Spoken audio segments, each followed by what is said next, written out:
ప్రభుత్వ పాఠశాల కళాశాలలో శానిటేషన్ వర్కర్లకు 6 నెలలుగా పెండింగ్లో ఉన్న వేతనాలు వెంటనే చెల్లించాలని శానిటేషన్ వర్కర్ల యూనియన్ సిఐటియు ఆధ్వర్యంలో అంబేద్కర్ కోనసీమ అమలాపురం పట్టణం జిల్లా కలెక్టరేట్ ఎదుట నిరసన చేపట్టారు. 300 మందికి ఒక ఆయాను నియమించాలని ప్రభుత్వ నిర్ణయాన్ని పునః పరిశీలన చేసుకోవాలని హెచ్చరించారు.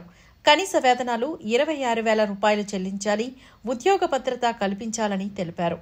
ఆరోగ్యం బాలేకపోయినా సెలవులు ఇవ్వడం లేదని, రాజకీయ వేధింపులు ఆపాలని, తొలగించిన వారిని వెంటనే విధుల్లోకి తీసుకోవాలని, లేని పక్షంలో ఉద్యమం చేపడతామని హెచ్చరించారు.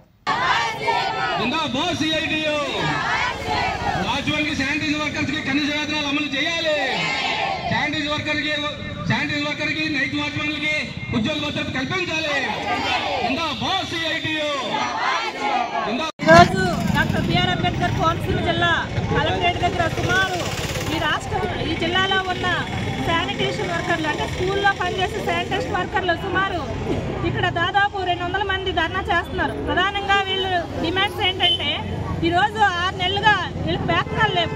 వేతనాలు లేకుండా ఒక పక్కనేమో నిత్యావసర వస్తువుల ధరలు విపరీతంగా పెరుగుతూ ఉన్నాయి. ప్రతి నెల వేతనాలు చెల్లించకుండా అనేక ఇబ్బందులు గురవుతున్న పరిస్థితి. మొత్తం అందరూ కూడా బడుగు బలహీన వర్గాలకు చెందిన వాళ్ళే.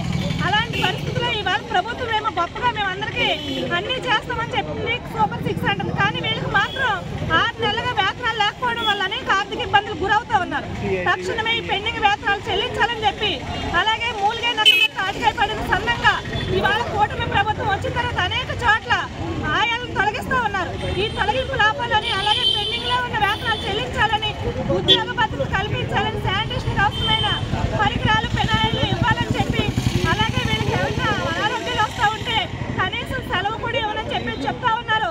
కాబట్టి వాళ్ళకి సెలవులు ఇవ్వాలని ఇలాంటి డిమాండ్లన్నింటి మీద ఇవాళ ధర్నా జరుగుతూ ఉంది. ప్రభుత్వం తక్షణమే పెండింగ్ లో ఉన్న బడ్జెట్ అంతా కూడా చెల్లించాలి, వెంటనే పెండింగ్ వేతనాలు ఇవ్వాలి, ఉద్యోగ భద్రత కల్పించాలి. ఎవరైతే రాజకీయ వేధింపులతో తొలగించారో వాళ్ళందరినీ కూడా వెంటనే విధుల్లో తీసుకోవాలని చెప్పి ఈ సందర్భంగా ప్రభుత్వానికి డిమాండ్ చేస్తూ ఉన్నాం.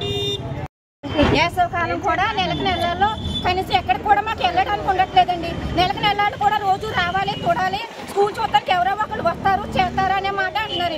మంచి ఎండలో కూడా వెళ్ళి చేస్తున్నామండి. మాకంటూ ఏమీ ఉంటుంది, కనీసం ఇంట్లో పిల్లలకు ఇంట్లో పోకపోయినా చూపించుకోవడానికి దిక్కు కూడా ఉండట్లేదండి. మాకు ఏ పని లేక ఏదో అందులో దూరేమనుకోండి, కొన్ని ఏదో చేసుకుంటున్నాం అనుకుంటా. నెల వచ్చినప్పటికీ శాలరీ లేకుండా ఇంటి అద్దులు ఈ టోకరాలు ఇవన్నీ ఎలా కట్టుకుంటామండి, పిల్లల్ని ఎలా పోషించుకుంటామండి. మాకు అసలు భద్రత అనేది లేదండి. మాకు అసలు ఏది కూడా కలుషితం అనేది లేదండి. మేము మనుషులు ఇప్పుడు కలిసామండి, అందరూ కూడా అన్ని ఊర్ల మందిలో కూడా కలిసారండి. ఇప్పుడన్నా సరే మీ అందరూ కూడా మాకు చాలా మనస్ఫూర్తిగా ధన్యవాదంగా మాకు మేలు చేయాలని మీ అందరికీ కూడా నమస్కారం పెడుతున్నానండి.